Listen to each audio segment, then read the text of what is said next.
Hello, everyone.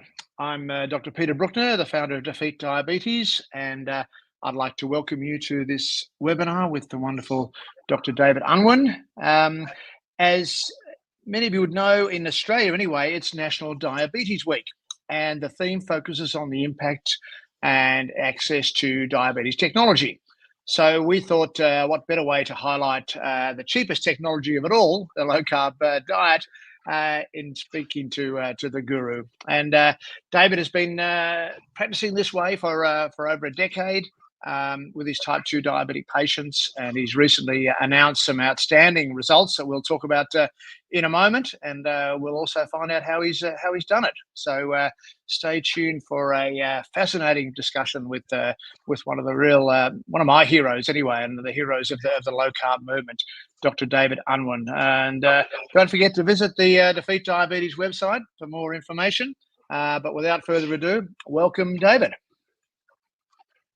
Hello, I'm so pleased to be doing this today. And as you say, when we think about technology, low carb, simple, it works again and again and again. It's cheap technology, but I'm actually also David is in the northwest of England, and I'm further down south in the lovely spot of Henley on Thames, and so I've been in the country, David, for 2.5 weeks, and today I saw a strange thing in the sky. There was this yellow thing that I hadn't seen previously in the UK. And, so much for the English summer. I've had 2.5 weeks of cloud and rain, but anyway, you're used to that, I guess. Well, I think today it's probably the only day of summer, and I'm going to spend an hour of it with you. So I hope you appreciate the sacrifice. I've got my shorts on, ready to rush out the moment this is over and soak up those rays. Right, I'm very grateful. David, look, we've had you on before, but I just maybe you could just quickly tell us, how you got into this sort of how your practice changed. 10 years ago now, something like that. It's a bit before then. It all began in 2012, or even before then. So I've looked after the same population now, just north of Liverpool, since 1986. And as the decades rolled by, you just had to be worried by the epidemic of type 2 diabetes. So when I began, and probably Peter, when you trained, type 2 diabetes was quite rare. And really, it was just about older people. We used to call it sugar diabetes or maturity onset diabetes. And when I started in the practice where I am now, we only had 56 people with type 2 diabetes, whereas now, I think we've got about 590. So that's a tenfold increase in the same population.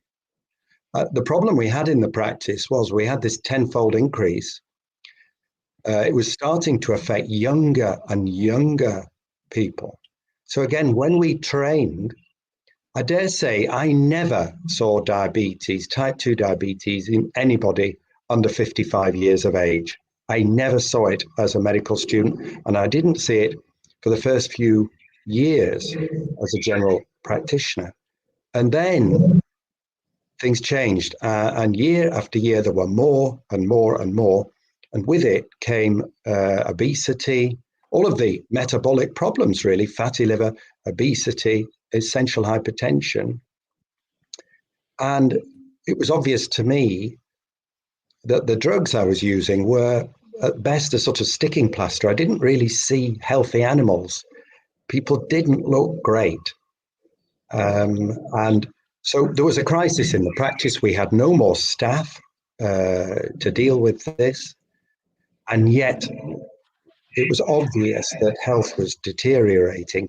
And so we were looking for a new way to deal with this, and also wondering, well, why was it happening? We were curious as to what was going on in our population, what was causing it, because it couldn't be genetic in just 25 years. It had to be the environment acting on perhaps a genetic trigger.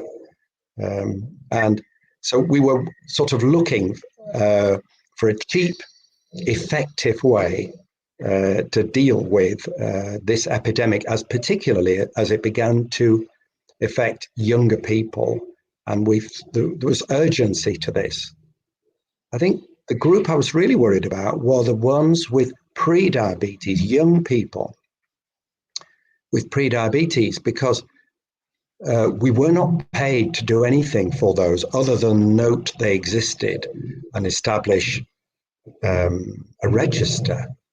So this was obvious. It felt wrong. All we did was tell them they had a problem and wait until they became sick enough to require drugs for diabetes. So the initial worry was younger people with pre-diabetes, and could we head this off? And we began with them, doing them in groups of, I think it was about 20 to 30 at a time, because you see, we didn't have staff, so we had to do group consultations, and we've done that now since January 2013. First of all, with the younger pre-diabetics, and then the people with diabetes heard about it, and they were clamoring at the door, pushing in, and the results. So this was where we thought a very simplistic approach really is just don't eat stuff that puts your blood sugar up.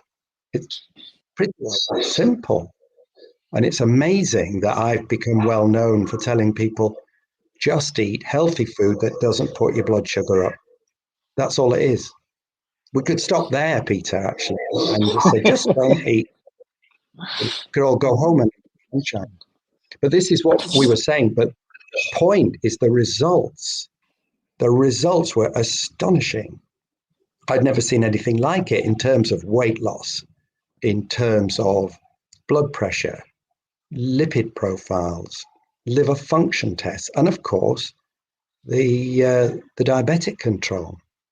I was absolutely astonished. I got to a point where the best part of my day was looking at the blood tests. I used to save it till the end of the day as a kind of treat, going through all the blood tests. Now, I used to find going through blood tests the worst part of the day, and it became the best part of the day. And I just couldn't believe it was true. And in fact, I was the reason I was collecting data, I should say, was back in 2013. Generally, people weren't. I could say people didn't even like the low carb approach. They were worried about it, and I got a lot of kickback in terms of what this fad diet would do to cardiovascular risk. But that actually was great because it meant I was sufficiently concerned to really carefully collect baseline data and latest follow-up for all the people in my practice who take on a low carb approach. And that's been the basis of the data that I have to this day and the basis for the publications, because we know what happens at Norwood Avenue. So that's it, really. That's the basis. Don't eat stuff that puts your blood sugar up. We started with groups to do it cheaply. It turned out to be loads more fun than I'd ever expected. I was really at that point planning my retirement at age 55. Or was I 54? Anyway, I'm 65 now and loving it. So that's a sort of quick how we got here. Right.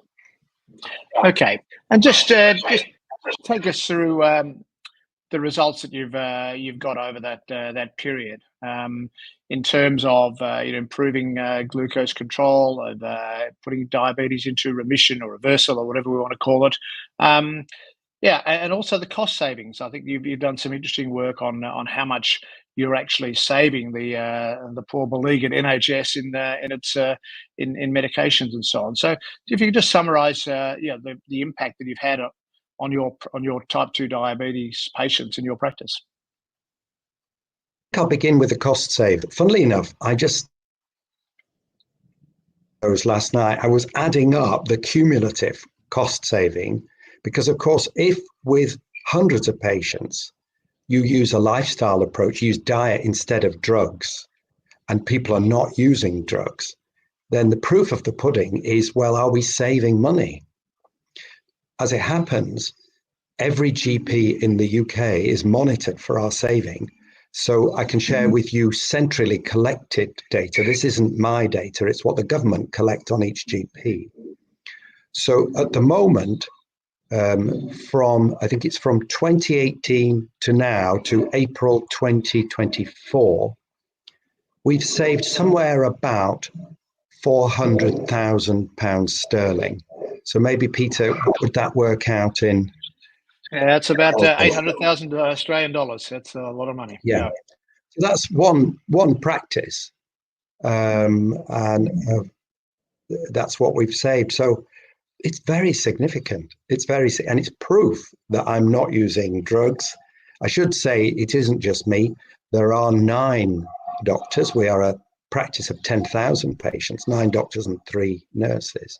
So now we get to the actual figures.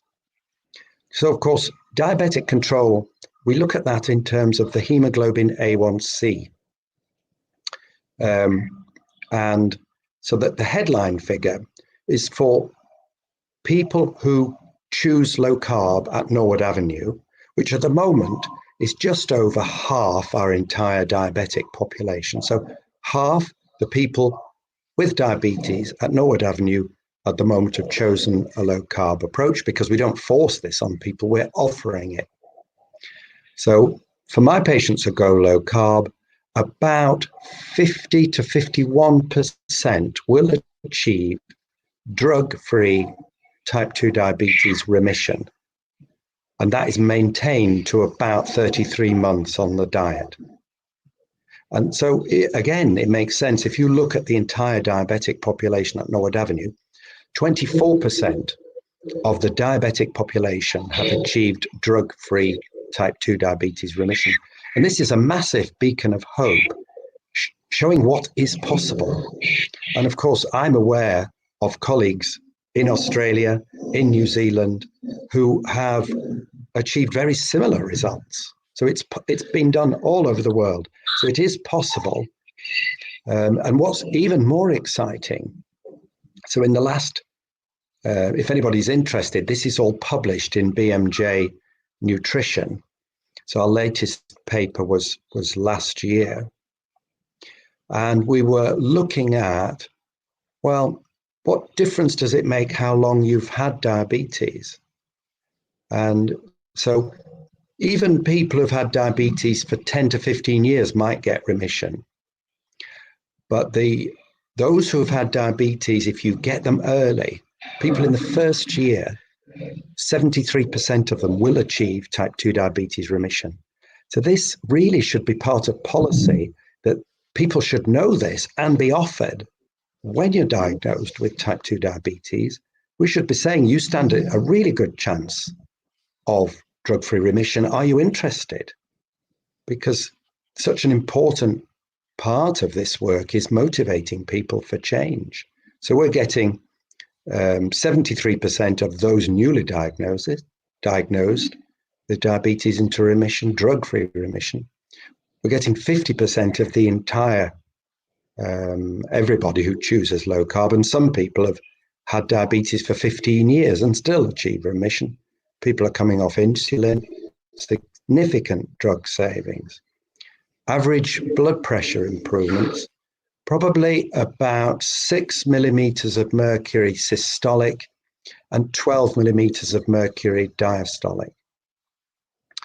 And 20% of everybody on drugs for blood pressure comes off those drugs for blood pressure because the BP is so good. So in a way, the actual improvements in blood pressure are better than 6 millimeters of mercury systolic, 12 diastolic, because of course I've stopped the drugs. And then on top of that, you're getting cardiovascular risk. So again, we've seen significant improvements in every single measure of cardiovascular risk. So we're looking at fasting lipid profiles. We're looking at LDL, that improves. The thing I'm really excited about is the triglyceride HDL ratios. Those improve by about a third. So again, and liver function tests. So the liver function tests improved by about 40%. And we've written separate papers on all of these things. Truly, Peter, I never thought I would live to see this kind of result. Normally with drugs, well, you'll know yourself, with drugs, you get a sort of maybe a 10% improvement, something like that. But to get one intervention, which is improving every single measure of cardiovascular risk, liver function, and diabetes, it's so exciting. I just can't leave it alone. And I'm an absolute low carb bore you can't shut me up, but perhaps does that answer your question, Peter? Did it? Yeah, it's amazing results, really, and yeah, as you say, similar to results around the world, really.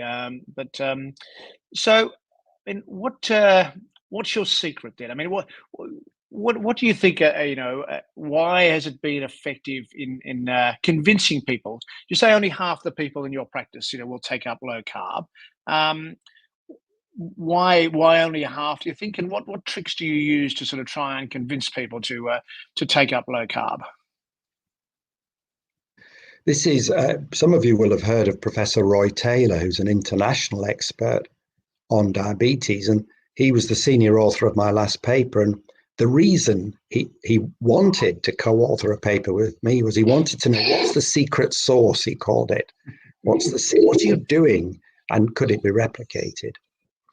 Key, I think, is an understanding of behavior change, because this, of course, so much of medicine is all about behavior change and the motivating of our patients and clients for change. And so I'm very sensitive to the golden opportunities within, because mine are only 10 to 15 minute consultations, so I have to be very quick. So what are the golden opportunities within our consultations? When are people receptive to the idea they could do it differently? And I'd highlight a few times. When you're first diagnosed with prediabetes, at that point, if only clinicians would say, right, you have an opportunity. It's worrying, but hey, you don't have to be ill. You could choose your future. You could choose your future. Are you interested in doing something so that you never have type 2 diabetes? When I do that, Peter, people are interested. I have never been turned down. If you give people a chance for better health, they are interested. And then moving on up, I actually have type 2 diabetes myself, and it's quite a blow, when you get that blood test. There's a shade of mortality to it. Oh God, what will happen to me? We're all aware of perhaps relatives who've died of this. And you can see the idea of a progressive deteriorating disease with increasing drug usage. How about, though, if we say to people, okay, it's true, you are a bit overweight, your blood pressure's not so good, and your blood's very sugary. But, in 6 months, this could all change. You could have really brilliant health. Again, people are interested. And the same goes for those with established type 2 diabetes who come in to be told that the blood tests have gone worse. So you see, there are opportunities throughout the natural history of type 2 diabetes. I'd started even before pre-diabetes. Insulin resistance probably starts 10 years before your hemoglobin A1C starts to rise. I would start taking action when liver function starts becoming abnormal or triglycerides raise. I think the other thing is I never accept, say, 50%. The number of patients in our practice low carb goes up year on year on year. Because within the local community, this approach is now famous and giving hope. Everybody in Southport, which is where I practice, everybody knows one of my success stories. And then on top of that, we'll be talking later about use of the media.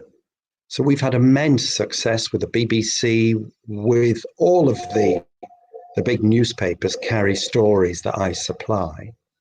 And so the number of people thinking, okay, I give in, Dr. Unwin. You've mentioned it a couple of years. Here I am. I'll do it now. It's going up and up. The other key thing, the absolutely key thing, is when you're planning a clinical service, factor in maintenance. All sorts of good things can be done, and we can all be good for a week or two or a month or two. But I'm trying to establish good clinical care, ongoing care. And that means thinking about how you're going to care for your patients long term, how you're going to rescue them after Christmas, after that all-inclusive cruise, all those people who've slipped. And I think finally the work of my wife, Jen, she's a clinical health psychologist, and she's becoming really a world expert, a world leader in the subject of ultra-processed food addiction. Because we have really now internationally a situation where intelligent people are doing stupid stuff that they know is damaging their health with diet. And how is this different from smoking or alcohol? So it's complex. There's a lot to put in there, but the results are so exciting. It's really worth the effort. And we still save money. One of the great things that you've done is produce your infographics that I think are widely used around the world, and I think we've had a recent one come out showing starches in particular, because as we know, most people sort of get sugar. They sort of get, okay, we know sugar's not good if you're a diabetic or pre-diabetic, but what they don't really understand is that starches are just sugars. And that was my challenge years ago in 10-minute appointments as they were then. How am I going to help people understand the glycemic consequences of dietary choices? And of course, the patients all knew that they should give up sugar, but they had missed. In fact, let's be honest, Peter, I had missed starch. I don't know how, but I was not telling people about bread, about rice, about potatoes. And of course, this is all based on the glycemic index and the glycemic load. So you can see the infographic here. So what we did is we looked at the glycemic load of portions of food. So we've got here 150 grams of boiled potato, 150 grams of boiled rice, and 180 grams of spaghetti. You look at the glycemic load of those portions of starchy foods. You divide the glycemic load of the food by the glycemic load of a teaspoon of sugar. And so we can tell you, or help people understand, that 150 grams of boiled rice, which is a small bowl really, can be expected to affect your blood glucose to a similar extent as 10 teaspoons of sugar. This is astonishing, and it helps people realize that maybe they could have their curry, but have it perhaps with a stir fry or green veg. Again, you eat a steak, but could you, instead of the potatoes, could you have it with broccoli and garlic butter? And again, do you have to have spaghetti bolognese? You don't. You could put that bolognese sauce on green veg. So these infographics, they've been translated into 35 languages and downloaded millions of times. That particular one, I think, has been released on Twitter today. Please follow me at Low Carb GP. So these are the infographics. If you want the ones in different languages, all you have to do is Google Unwin, PHC, which is a charity I helped set up, and Unwin. And those infographics, of which there are a great many, as I say, are in 35 languages now. They're not copyrighted, so I'm hoping people will steal them and use them, which so far, as I say, people have. I think the point is, I mentioned already, we choose our future with every meal that we have. And so if you could just eat meals that were less sugary, you could really improve your health, and fast too. That's what those infographics are about. So, David, you've obviously had great results and saved the NHS a lot of money. Why isn't every doctor doing this? Why isn't the NHS and the government mandating that people or advising people to go to eat this way if they're pre-diabetic or diabetic or anyone? What are the obstacles there? What a fascinating, what an interesting question, Peter. Right. So, well, let's try and be fair at the beginning. I wasn't doing very well for the first 25 years. I was tired. I was exhausted.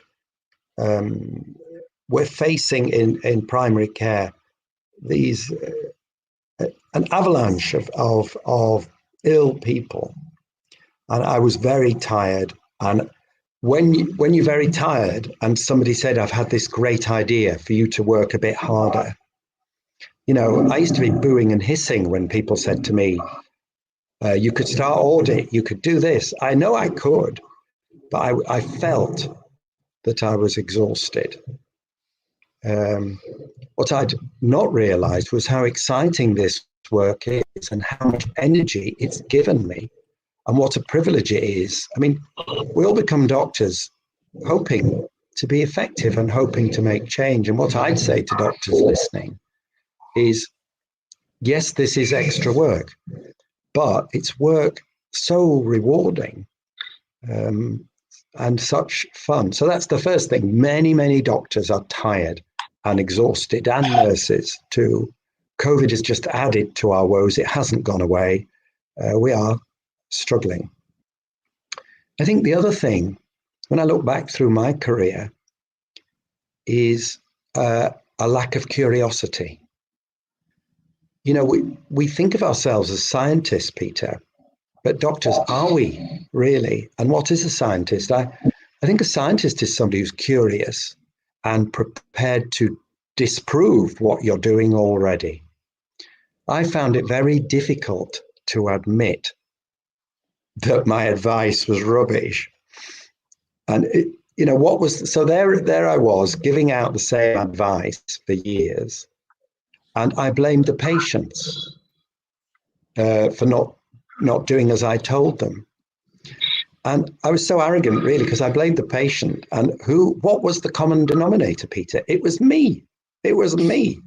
And it's very hard to admit that what I'd been doing for 25 years was suboptimal. Let's say that. It's really hard.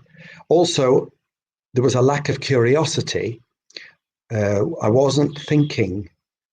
And I think I'd got the wrong paradigm. The paradigm I was using was I do tests, and then broadly, I'm wondering what drug to put you on. How depressed are you? How bad is the diabetes? If you're in pain, what painkillers? What I wasn't doing is thinking about the true causes of illness. And I don't know, did that start in medical school? How did it happen? I'm not sure. But when you're tired and when you're just treading water using the same thing, and then I didn't notice. And then if I'll be honest, I think I was affected by the drug reps.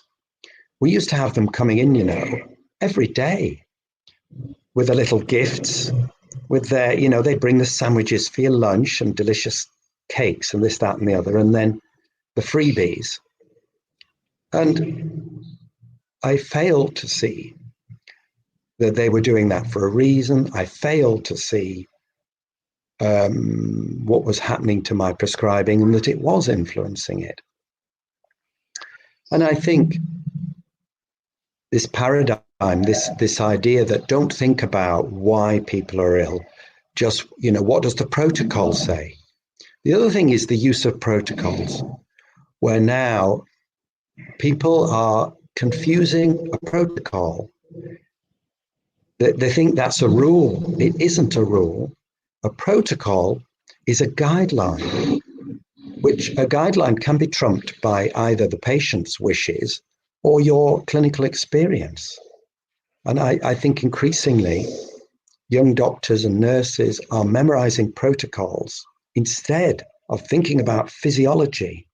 Why is this patient presenting in this way today? And thinking about causes. And this drills down into, we call it essential hypertension. I remember one time I said to the partners at coffee, I wonder what the cause of essential hypertension is. And they all laughed at me. They said, David, don't be ridiculous. We don't know the cause. That's why it's called essential hypertension. And I said, isn't it odd that, maybe the second largest killer in the world, and we don't even know what causes it? How odd. And they said, you're being annoying again, David. Just, don't start again. But when we look into essential hypertension, insulin is there. We've known since 1932 that insulin causes renal sodium retention. And when you go low carb, that's low insulin. And you start weeing out the sugar that you were hoarding or being hoarded by the insulin. So many things, so many different things have led to us a paradigm where we're thinking drugs first. And we're beginning to just nod at lifestyle instead of it being something. So for me, every time I start lifelong medications, it's a small defeat. I do it. Of course, I prescribe drugs. I see it as a small defeat and that maybe there's something I could have tried. Whereas before, I just, said, of course, you should lose weight and sort of told people off. I think many of my colleagues were a bit trapped by the paradigm of believing in drugs are the only way to deal with a problem. And my final word is about prevention. We have given up on prevention. And this is an international crime. To allow young people to have pre-diabetes and not to knock it on the head, to leave it and let those people come to harm. And this is happening all over the world. And pre-diabetes at Norwood Avenue, 93% of the people with pre-diabetes, I can sort it out with 1 or 2 consultations. And that's a crime. We are not investing properly in prevention. How can we just accept that demand is rising inevitably? Why is nobody, that we need more doctors, more drugs? We never have enough money for health. We should look at going upstream of this inexorable increase in demand is the idea of prevention. And I really hope the politicians will see that they cannot afford the drugs and the increasing drug budgets. And the answer is to have a really hard look at prevention and all that's involved in preventing these metabolic diseases. And obviously you've been talking to... You're muted. You've been talking to other governments and other bodies in the UK as we have in Australia. What has been their response and your success in getting them to change some of their policies or to at least acknowledge that a low carb approach is a reasonable one? That's interesting. Yes, I think I've spoken to 4 health secretaries now over the last 10 years. And what's interesting is one of them went low carb himself and loved my teaspoon of sugar equivalents. He was honest enough to tell me, this is a few years ago, that the problem with the lobbies, my approach is about whole food, it's about cutting out sugar, and that the supermarkets and the food producers, will never agree.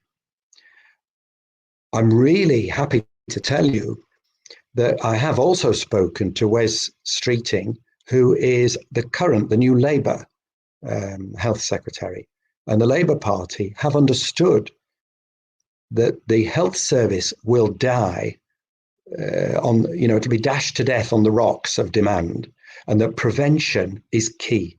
And the Labour Party have said that prevention is a key plank to their policy. We'll have to see whether that comes out, but I'm encouraged, because otherwise it's a disaster. We are facing younger and younger people with type 2 diabetes. I've got people in their 20s now, and they will lose a third of their life expectancy. We're seeing it's affecting fertility and everything. So it is improving as far as I know, but let's see, will they do something about advertising, for instance? Well, how difficult is it to stop the advertising of junk food? You know, how is that going to harm the nation that we stop this advertising of junk food? And any government that fails to do that, I believe, is not interested in prevention. And the only reason they would not ban the advertising of junk food is that they have been got at by the food lobby.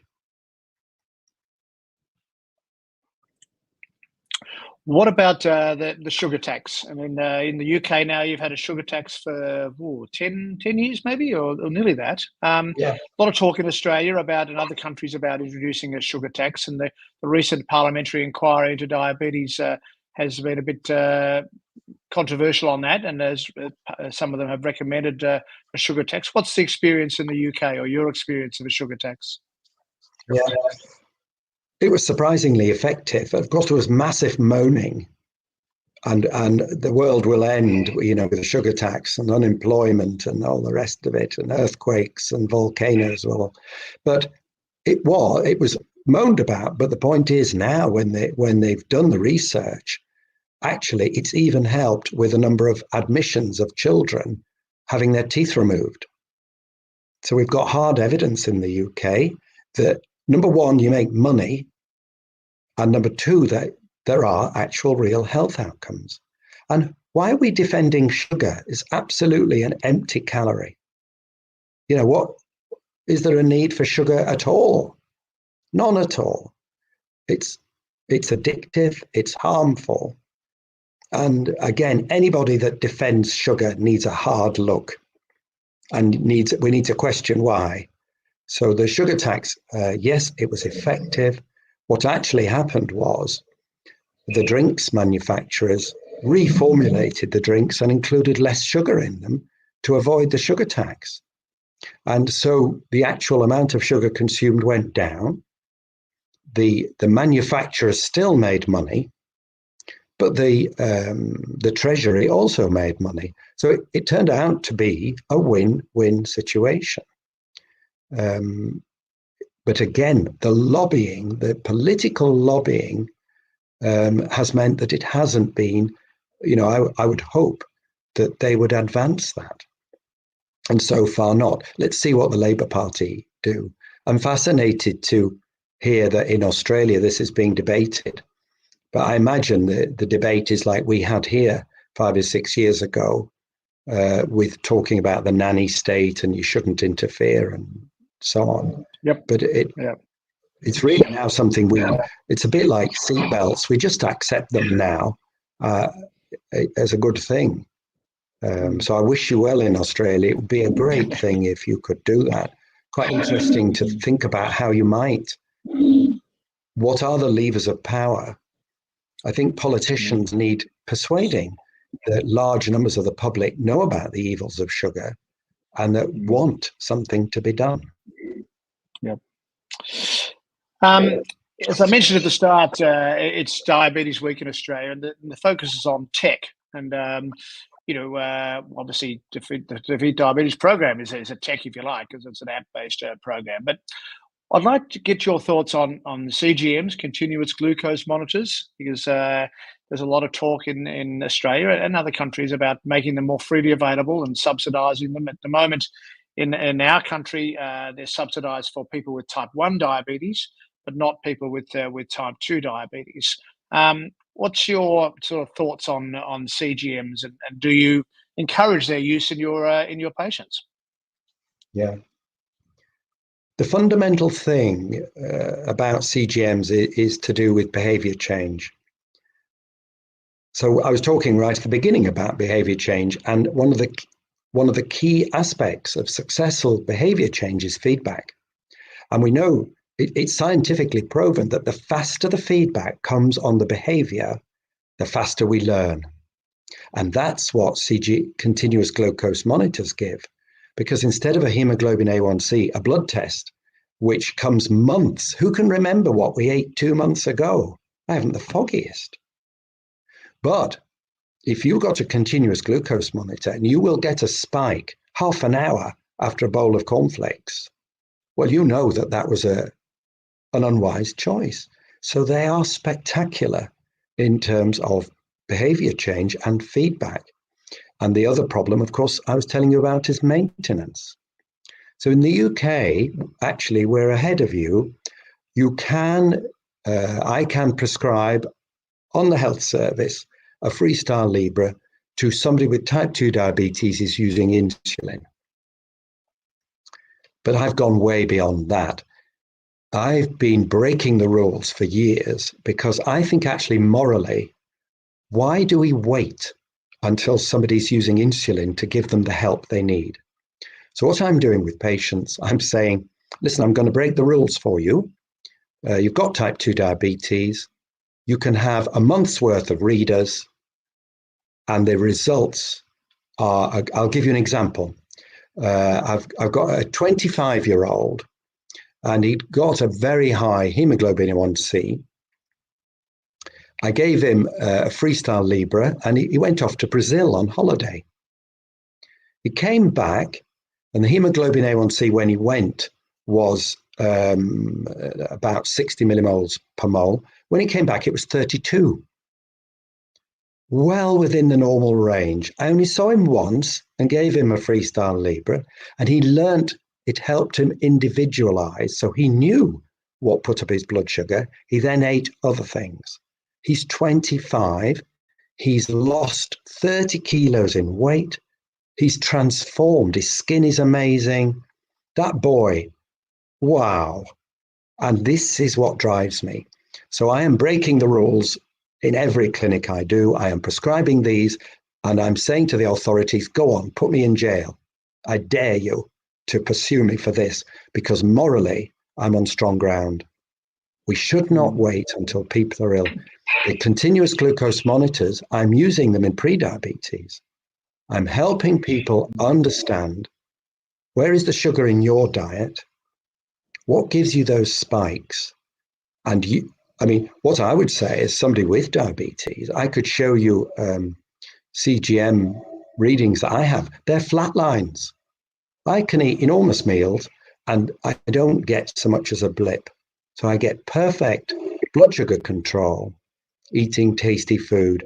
And isn't that really what good diabetic control is all about? Eating food that you enjoy with good health outcomes.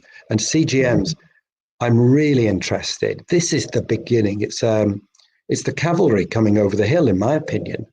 So actually, it's I don't know how big this is going to get, but I'll tell you, I was a special advisor to an enormous insurance company in North America. And for the people with type 2 diabetes that would wear a CGM, they could have their health insurance for hundreds of dollars a month more cheaply. The insurance companies are very interested in this, and I think governments should be interested. And this is a wall that will come down because the public are buying. You can get, in the UK, patients are buying CGMs on Amazon. And, you've now got Sibionics in China. This is really very exciting. And it's because of the potential for behavior change. I'd say to any healthcare professional listening, get one, try one yourself. It's interesting. You'll learn loads. Yeah, fascinating. I think ultimately, hopefully, it'll be incorporated into the Apple Watch or something like that. They'll find a mechanism where they can actually monitor it on your watch. It'll be a lot cheaper, but let's hope that's coming in the next few years. Okay, let's move on to the popular topic of the day, our friends Ozempic and other similar drugs becoming very popular, very attractive because they seem to have quite dramatic effects on blood glucose and on weight. But there are some serious buts. But so, what do you say to a patient who comes to you, David, and says, I want to try one of these fancy new drugs like Ozempic? Well, again, you and I, we're older doctors, aren't we? And really, this area is littered with failures of drugs that have come in, and I've been told, here's the miracle drug. And then you go, oh, it's causing heart failure or arrhythmias or depression. I did this on Twitter. I just went back through all the drugs, all the miracle drugs we've had in the last 50 years for obesity. Not one of them survives 10 years before there is something or other. And again, it goes back to, are we dealing with the problem? Why are people heavy? They're heavy because the food makes them hungry and they eat more of it. When we come to interfere, there are consequences. So about Ozempic, now I have actually used it. It's very interesting to think about, well, what is its place? What is its place? I am using it for the really bad carb addicts, the ones who panic at the idea. I have people, the idea of giving up bread causes them to panic and gain weight because they eat more. The very idea of giving up bread makes them eat more. Now, where Ozempic can help is in people who need kick-starting. But we must never see it. I mean, what are the long-term consequences of this? Can anybody tell me what will happen to young people in 20 years' time? We don't know. How can we possibly use our patients as a guinea pig like this when you have no idea of what will happen long-term? What we must do, of course, is weigh up the pros and cons of what we do.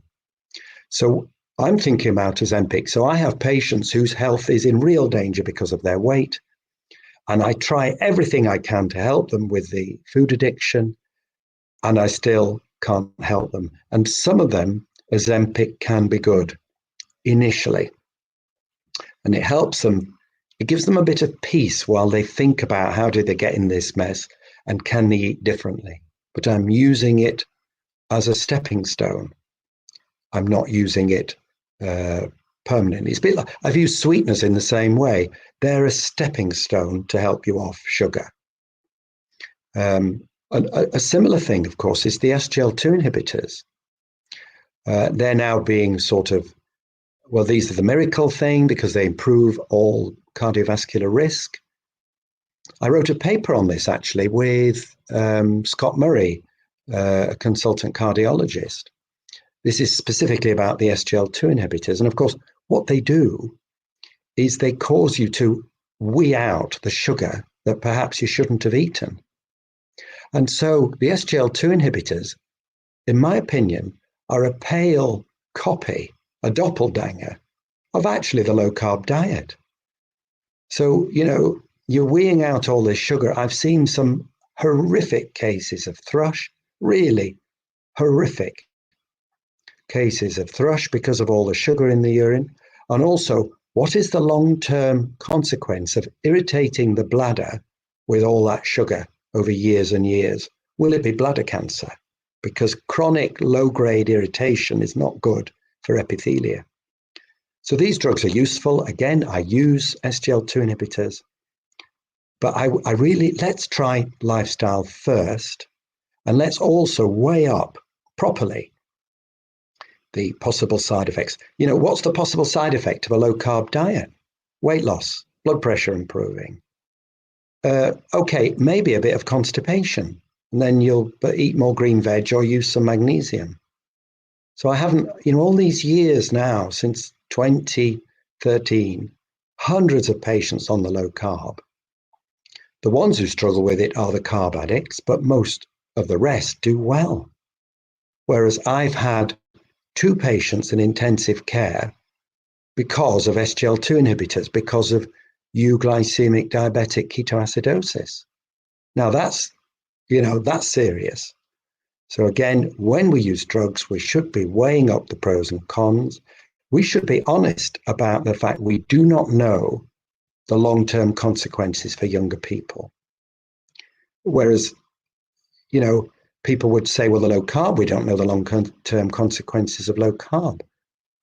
Well, I've been in nutritional ketosis for about 12 years now. I've got patients who've done it for 20 years.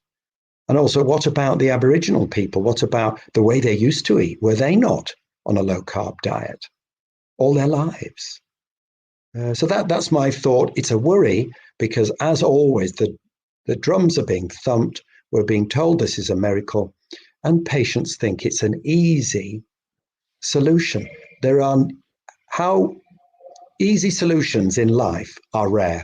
They're just rare. The idea that you'll just come and wave a magic wand and you'll be fine with a complex thing like diabetes is unlikely.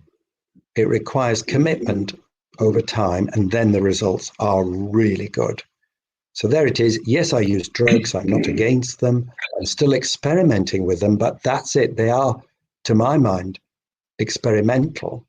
And we're still sorting out where they fit in the clinical picture, whereas low carb for me is right there as number one.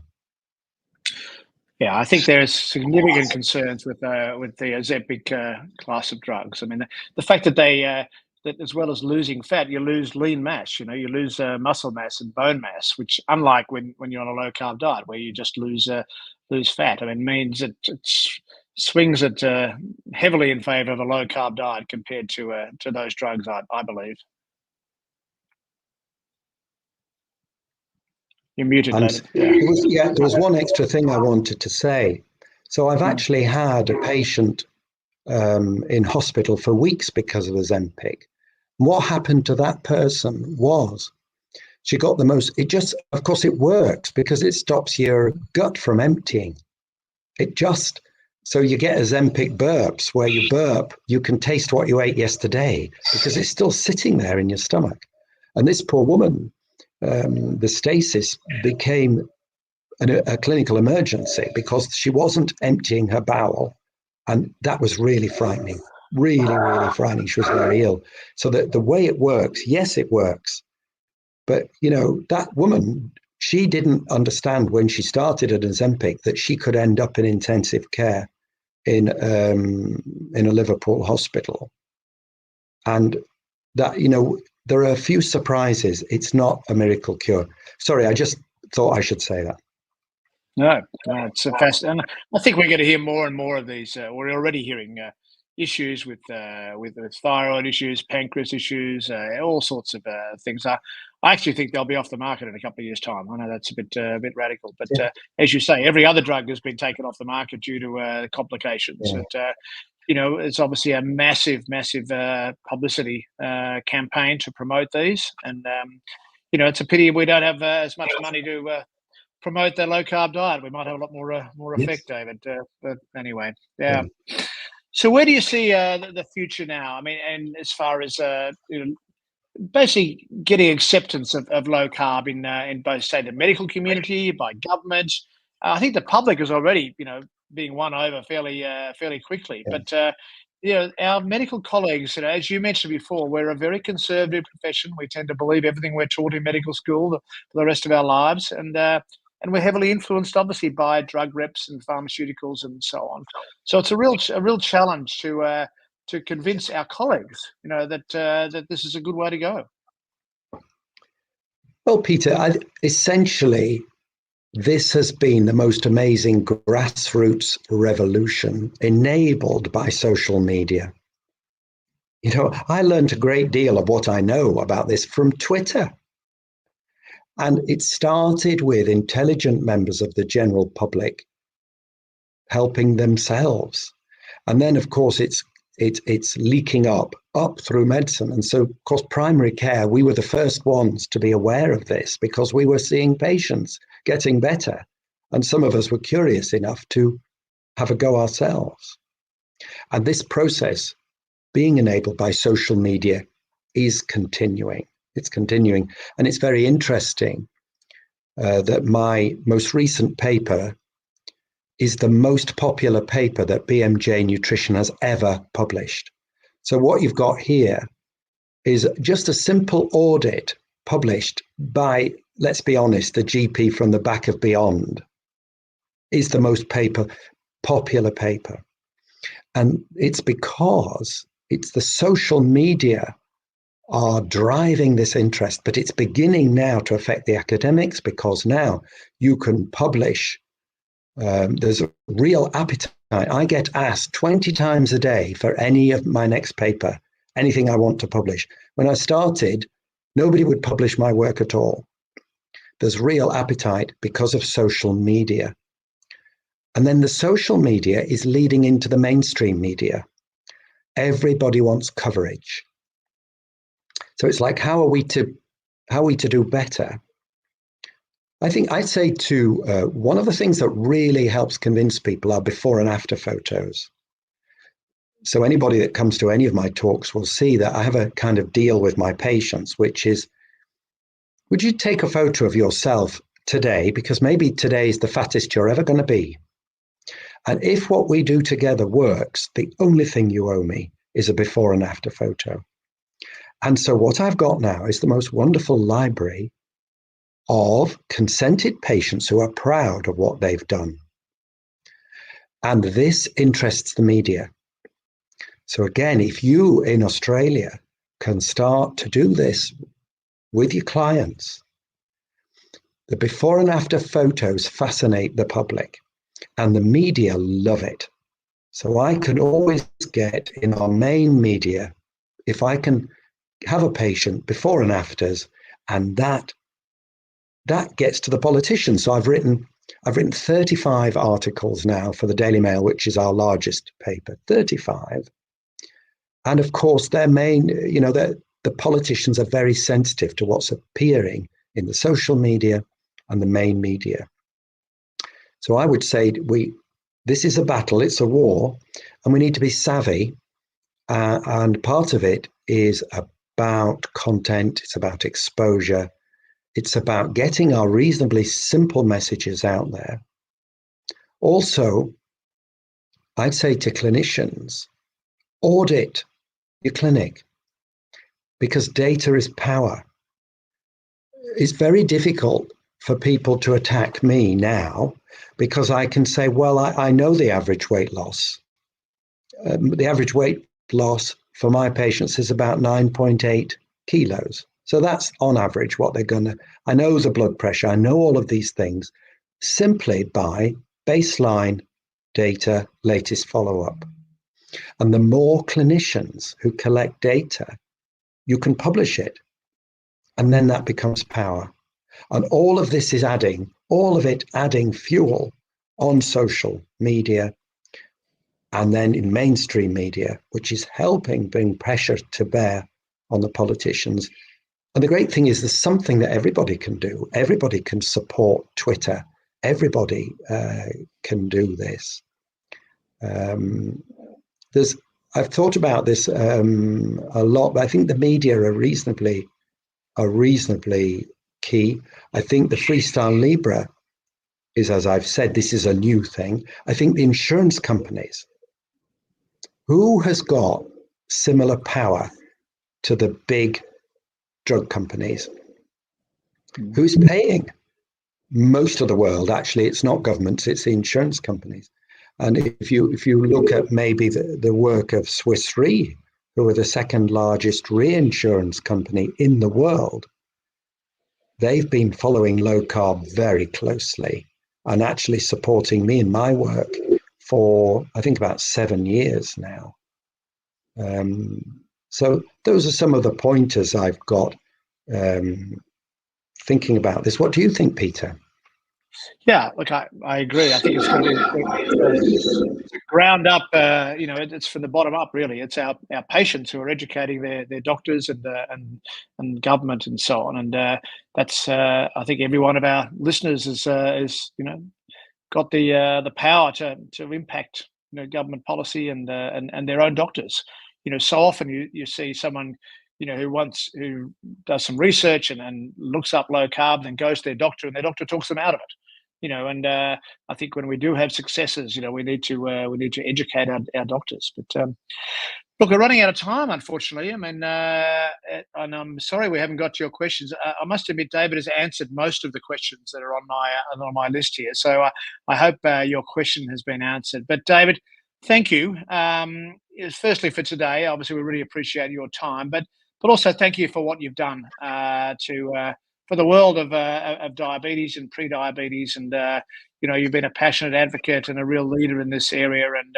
And I just want to say thank you on behalf of everyone who's listening and myself, and congratulate you, and hope they're going to keep going. And we look forward to talking to you again in the future. Thank you very much. Peter, thank you so much. The admiration is absolutely mutual. What you've achieved in Australia, particularly now this partnering with Diabetes Australia, gives me hope. It's a great thing. I wish I was partnered with Diabetes UK, So listen, well done. I'm off out into the very rare here, and it's a great pleasure, as always, to chat on. Thank you very much. Goodbye. Thanks, David. Bye-bye.